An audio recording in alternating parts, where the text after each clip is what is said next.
A satisfação profissional e uma situação financeira equilibrada não foram suficientes para que a nossa convidada de hoje tivesse uma vida completa.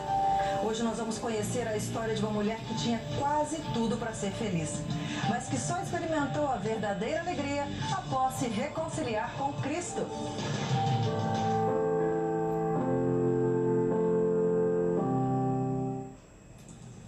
Bem-sucedida fora de casa, mas com a família em frangalhos, Jaqueline Feital passou por maus bocados antes de se render ao senhorio de Jesus Cristo. Ela tinha uma carreira profissional consolidada, uma situação econômica confortável, um bom marido e filhos saudáveis, mas não tinha o principal, a paz no lar. Esse quadro perdurou até que ela e o marido decidiram seguir Jesus. Olá, Jaqueline Feital, seja bem-vinda ao programa Prova Viva. Olá, Adriane, uma honra estar aqui com você. Obrigada, querida. Que bom poder trabalhar esse assunto aqui no Prova Viva, que muitas vezes os testemunhos que vêm, eles trazem mesmo histórias de doenças, enfermidades, né? E o seu testemunho, ele traz um outro viés da necessidade também que temos do Senhor de, mesmo tendo tudo, ainda reconhecer que ainda precisamos dele como principal. Seja bem-vinda, fica à vontade. Muito obrigada. Conta um pouquinho da sua história, do seu desenvolvimento profissional também, da sua vida em fé, para que a gente comece a entender a sua história. Que lindo. Então, sou uma escolhida, né? Agora eu já entendo que eu sou uma princesa do Senhor e muitas coisas que acontecem no dia de hoje vai explicando muitas outras coisas, né? Que a gente vive. Sou a primogênita dos meus pais, tenho mais 2 irmãos, homens. E muito cedo eu tive muitas oportunidades de estar em destaque, desde a parte acadêmica, fui atleta até uns 17 anos e isso ajudou muito a consolidar algumas nuances, né, de competitividade que o atletismo deu. E muito cedo eu encaminhei para uma carreira comercial, vendas, que a sua produtividade, ela te impulsiona mesmo, né, a prosseguir de uma forma sem muita metodologia, é um crescimento quase que orgânico. E assim se deu, aos 20 anos. Mas já tinha alguma influência familiar para essa questão de vendas, do comércio? Meu pai é operário de uma grande indústria no interior, na cidade de Ipatinga, foi onde eu vivi minha infância até a mocidade. E minha mãe do lar, uma exímia, né, dona do lar, apaixonada, uma serva que serve, que é lindo.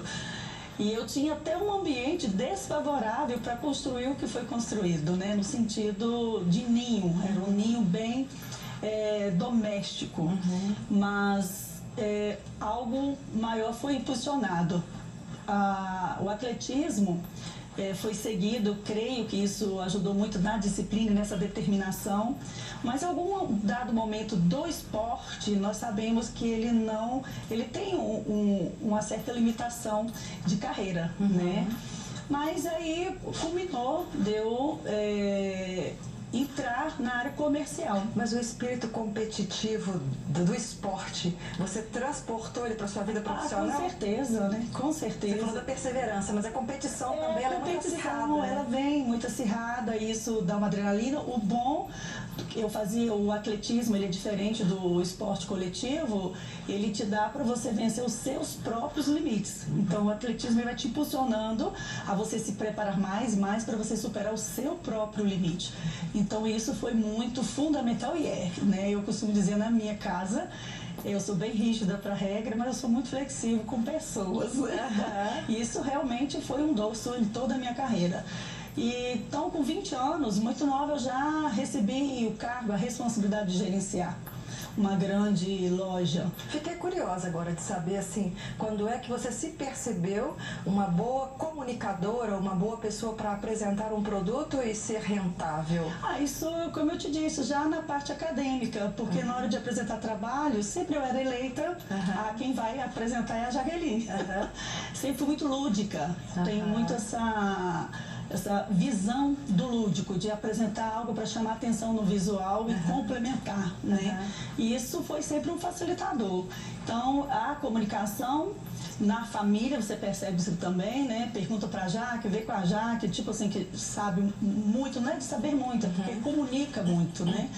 E essa percepção deu dessa área acadêmica, né? De apresentar os trabalhos. E aí, então, você começa com já 20 anos? 20 anos. Gerenciando já numa empresa. Eu entrei nessa empresa, eu tinha 19 e foi um ano e meio para observar que eu tinha uma produção diferenciada dos demais com o qual eu trabalhava ali naquele piso de loja e ao mesmo tempo também muito organizado. Eu sou um ser humano muito organizado, muito alinhado. Então isso chama a atenção daquele que te dirige, né? Daquele que te lidera. Mas nessa época dos 20 anos, ainda assim, né, o dinheiro é algo que na profissão, é lógico que ele te acende algo mais impulsionador. E eu via que eu tinha um salário que era muito próximo do meu gerente, que naquela época, nós estamos falando de 1990. E quando veio o primeiro convite para ser líder de uma loja, eu recusei, porque eu vi que como vendedora, no título vendedora, eu tinha uma rentabilidade bem satisfatória, embora que eu ainda não tinha tido salários expressivos antes, né? Então aquele montante que eu já extraí, ele já era algo que era muito, né? Aí, mas não teve como evitar, porque é algo que te impulsiona mesmo. Hoje eu entendo a essência que você recebe e as oportunidades que estão à sua volta. Você caminhava para buscar uma independência? Tinha alguma coisa na sua casa que te levava para fora e buscar essa independência também financeira ou não? Foram fatos que aconteceram? Foram fatos muito espontâneos. Eu, hoje olhando, eu não consigo mais conversar no meu dialeto sem colocar Cristo no meio. Eu não consigo mais. Porque há 7 anos dessa conversão, eu já percebi que tudo já está escrito, não tem como eu explicar isso. Né? Lógico que teve as minhas interferências ao meio do percurso, né? Pela vontade, pela condição, pelo meio que eu vivi. Mas não tem muita explicação. Como a primeira pergunta que você me fez, você já tinha esse espelho, que é tão natural, né? Você já tem um pai comerciante. Não, meu pai é operário, aquele trabalho de entrar às 8, sair às 16, marcar ponto, e aposentou ali, trabalhou quase 30 anos numa única empresa. Então a gente volta lá, com os 20 anos você já estava lá com essa proposta, você recusou ser a gerente, naquele viu momento. A questão financeira como vendedora ser mais rentável do que ter que assumir mais responsabilidade. Sim, e também mais segurança da idade, né? Eu falei, como agora eu vou ser a gerente? Como que eu vou saber tudo isso, né? Lógico que também não vou aqui pagar, dizer, né, que eu estava pronta, jamais. A gente nunca está pronta, essa é a verdade. Mas naquele momento, por eu ter essa proximidade com a minha liderança, eu via que a gente tinha salários muito próximos. Mas durou mais uns 6 meses. Quando veio a minha liderança, que é o meu marido hoje, ele era o meu líder na época. E ele então falou assim, olha, a diretoria diz que agora a próxima loja que nós vamos inaugurar é você mesmo. Aí dali deu estalo, eu comecei a me preparar administrativamente, porque a área comercial na linha de frente, ela te impulsiona mesmo, porque o próprio consumidor, as atividades, as rotinas, ela te impulsionam a aprender. Aí eu precisava aprender o que a gente chama dos bastidores, o back-office da empresa, né, para que você pudesse sustentar aquela equipe e continuar produzindo, só não o meu resultado individual, mas era o resultado coletivo, né? E aí precisava aprender as outras rotinas. Mudou alguma coisa na sua mentalidade quando você vislumbrou ou que você realmente recebeu todo o montante financeiro pelo seu trabalho? Houve uma mudança de mente, um orgulho, uma vaidade, uma coisa de independência a partir daí ou não? Sim, sim. O dinheiro, ele te traz isso, sim, né? Eu, com 21 anos, eu adquiri o primeiro imóvel. Eu comprei o primeiro apartamento e financiado, né, pelo sistema bancário que existia na época, a longuíssimo prazo, 25 anos. E hoje eu estou já com 49, esse imóvel já se encontra quitado. Mas ele me deu esse poderio de fazer essa aquisição. E eu me lembro que eu tenho uma referência muito forte, porque veio a ousadia na minha pessoa, porque eu tinha esse prolabore, né, esse dinheiro, esse recurso. mas não era comum na rotina familiar. Eu sou de família média baixa, né? Nunca nos faltou nada, sempre estudamos em boas escolas, mas tudo muito bem contadinho. Quando eu levei essa novidade com um contrato que era uma bíblia, né? De contrato bancário, a minha mãe teve um colapso nervoso. Como você sonha demais?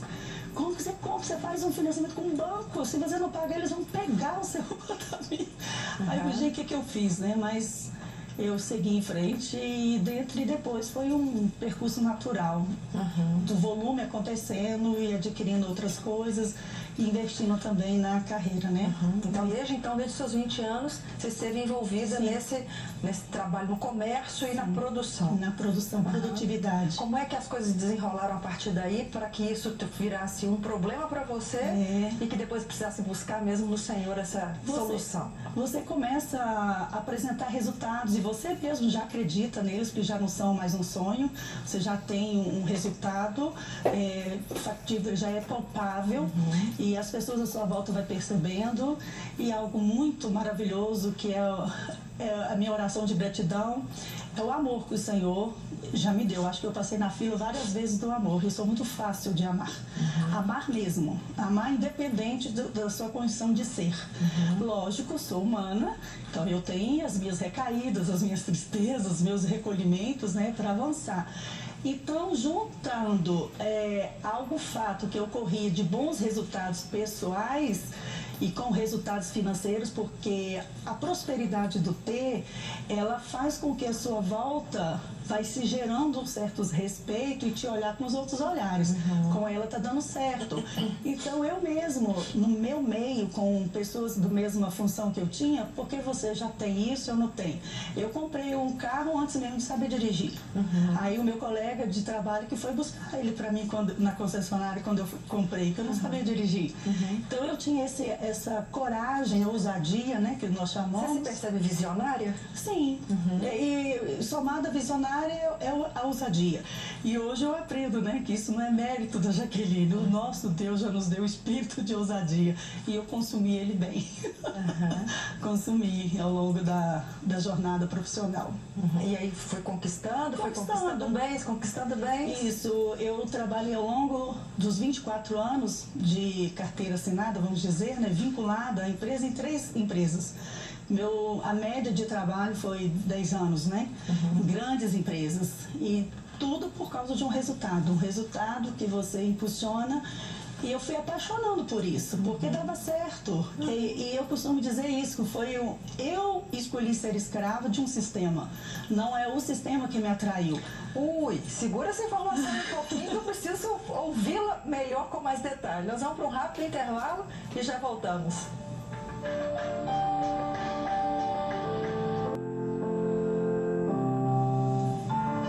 Hoje a gente recebe Jaqueline Feital, que acreditava que para ser feliz bastava sucesso profissional e financeiro. Mas ela se frustrou quando percebeu que, mesmo atingindo todos os seus objetivos, não desfrutava de prazer no convívio familiar. Nós não chegamos nessa parte ainda, né? Da questão ainda de relatar que o problema que isso gerou na sua casa. Você ainda nem casou na sua história, né? Não, vamos ainda lá com a história, não. então vamos casar, Jaqueline. Então, vamos casar. E tudo que vinha correndo, Adriane, foi tomando grande escala. Então, os resultados eles eram repetitivos e em grande escala. Num dado momento, já, né, aos 25 para 26 anos, aí já vem algo natural que eu desejo construir a sua família. E onde entraria a família? Então, para mim, era da mesma forma que eu estava fazendo tudo até ali. Era só decidir. Né, e ter uma família, ter o marido, né, e vamos construir a nossa família. E assim, fui felizarda, né, tenho um bom casamento, um marido maravilhoso que me ama e eu amo, e assim nós decidimos, então, construir uma família. Casamos e gerando o meu primeiro filho, que é o nosso caçula, né? Meu primeiro filho, mas o quinto dele, né? Eu já casei com um kit completo de mãe. Até nisso, tudo foi acelerado. Mas ao meio da profissão. Eu, na minha cabeça, já com a metodologia aprovada, com os resultados muito à mão, nada ia atrapalhar. Eu só acrescentei algo mais no desejo feminino de ser, né? Esse amor que eu te disse, que eu tenho, e o que precisava continuar contribuindo, né? A minha família. E deu certo. Fazia parte de uma completude também? Fazia, ser sim, mãe, claro, né? que faz. Já que todo mundo casa, todo mundo é mãe, vamos também participar por isso? Sim, vamos participar, e é bonito também, sim, né? Sim. Eu sempre... Estou tentando só entender seu raciocínio, a mentalidade que você tinha nessa, trazendo também para o relacionamento. Entendo, só que naquela época eu já estava numa maturidade profissional, algo já factível, já não tinha, ninguém tinha dúvida, muito menos eu. Então, assim, agregar uma família agora só vai ser só mais positivo. Só que não, porque eu não planejei parar para estudar. Para ter uma família eu preciso renunciar a algumas coisas, porque é uma nova vida. O casamento e assim os filhos, né? Então veio o meu filho e eu nada mudei. Eu não alterei nada da minha rotina profissional. E as coisas continuaram acontecendo na mesma velocidade. Como eu te disse, os resultados eram muito presencial, era fato. E só aumentava as escalas do meu sim no mercado. E aí o filho nasceu e nós mudamos por motivos profissionais para alguns estados, e os meus filhos morei no Maranhão, Espírito Santo, São Paulo, Rio de Janeiro, Belo Horizonte e a família. E muitas das vezes, quando meu filho começou a estudar, eu entendi que ele viajar conosco teria uma problemática. Então nós determinamos que Belo Horizonte seria o nosso QG principal. Então nos outros lugares que nós iríamos trabalhar profissionalmente, que eram temporário de 1 ano, 2 anos, a gente montava uma segunda casa. Então eu vinha a Belo Horizonte sábado e voltava na segunda para o destino que eu precisava ir. Às vezes eu não conseguia vir, meus filhos que viajavam sozinho, com autorização, né? O que eu era conhecido no juizado de menor era uma coisa impressionante, sempre renovando, né, autorização. Isso, quando chegou meu filho com 11 para 12 anos, e eu sofria algumas crises com o lado mãe, porque essa não tem como você pegar a experiência de ninguém. O mãe, o filho, o seu DNA, você não consegue aprender isso em lugar nenhum. É espontâneo, ele acontece. Mas porque a combinação não é igual em lugar nenhum. Não há receita. Você é uma mãe e existe outra mãe, que existe outro filho. Tive uma gravidez do sonho, tudo muito lindo, tudo como estava dentro da minha barriga, que eu poderia continuar com toda a minha rotina, mas quando nasceu, aí mudou-se tudo, mas só que ninguém me avisou que mudava tão bruscamente assim, eu também não perguntei. Mudou-se a dinâmica também da sua vida, né? Tudo. Existe um controle e de repente para de se ter controle completo das coisas. E ali eu falo uma falsa mentira que a mulher moderna coloca de ser mãe ausente presente.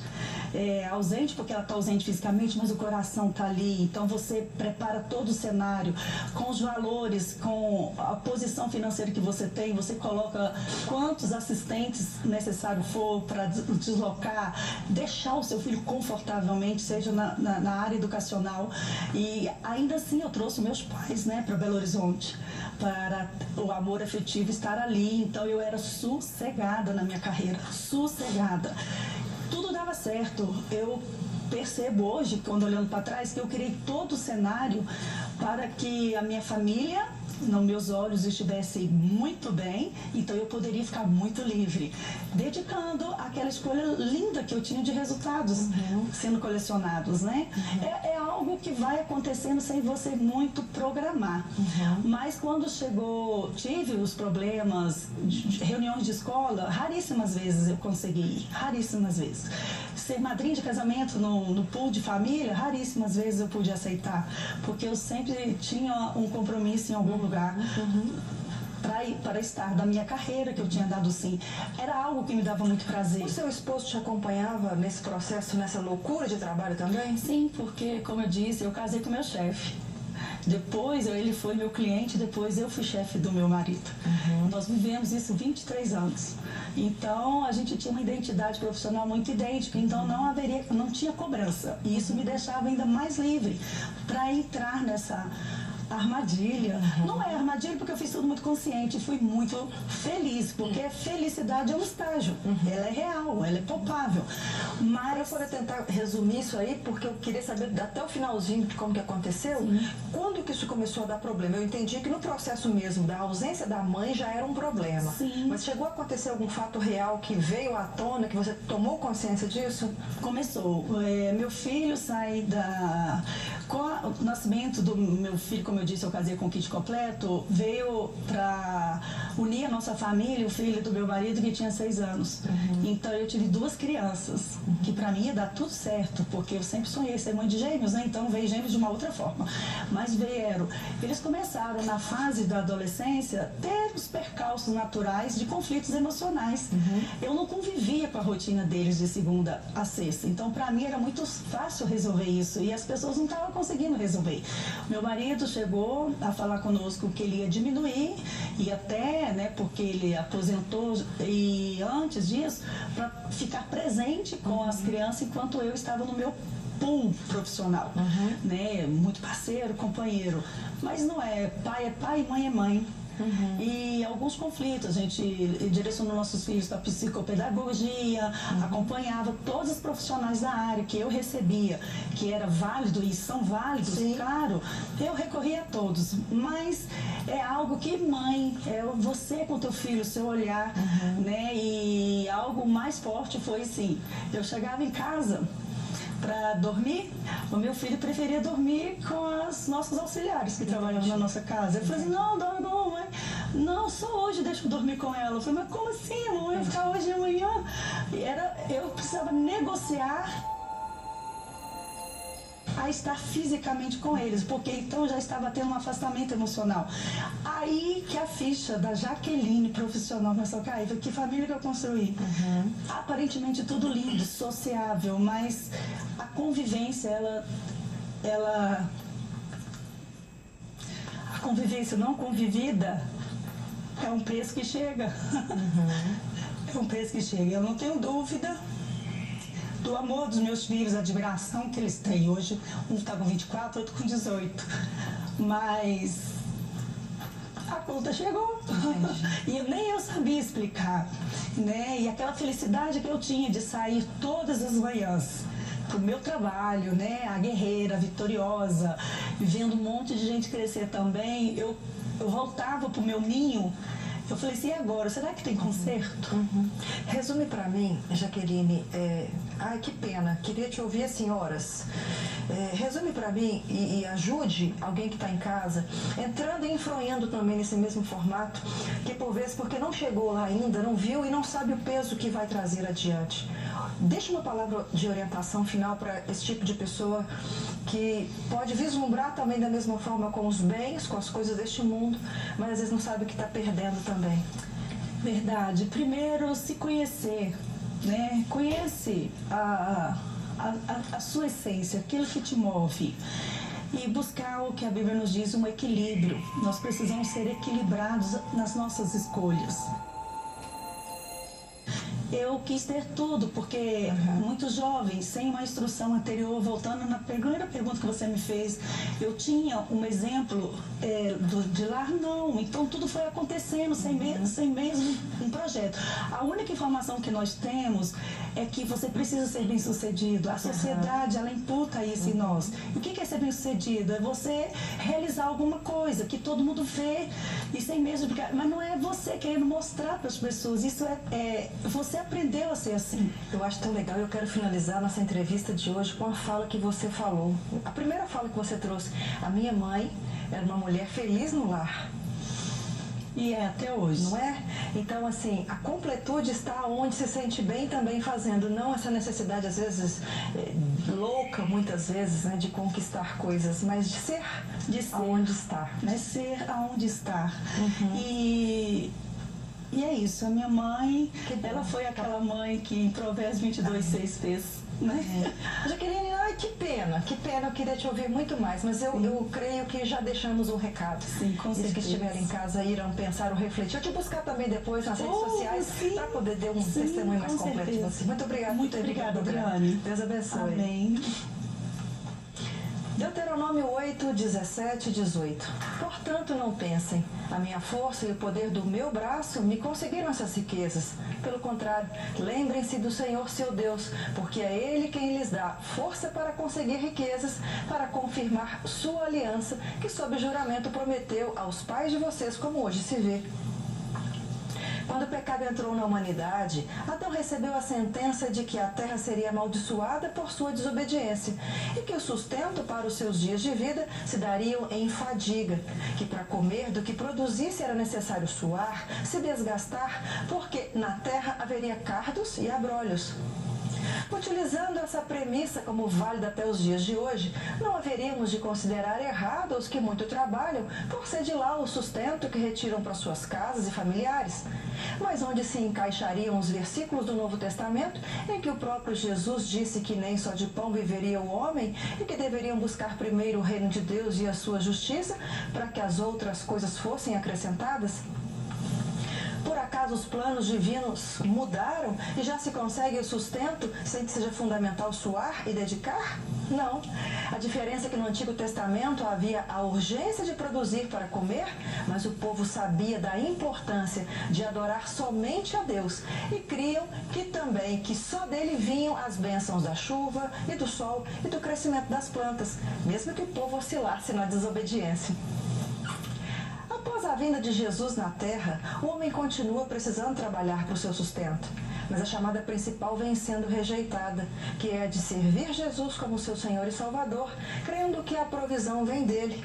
Estão parando de crer na intervenção divina para a provisão e dando toda a glória para o suor do seu rosto e a força dos seus próprios braços, ao invés de reconhecer a conquista através de cada gota do sangue de Rede Super, profetizando vidas.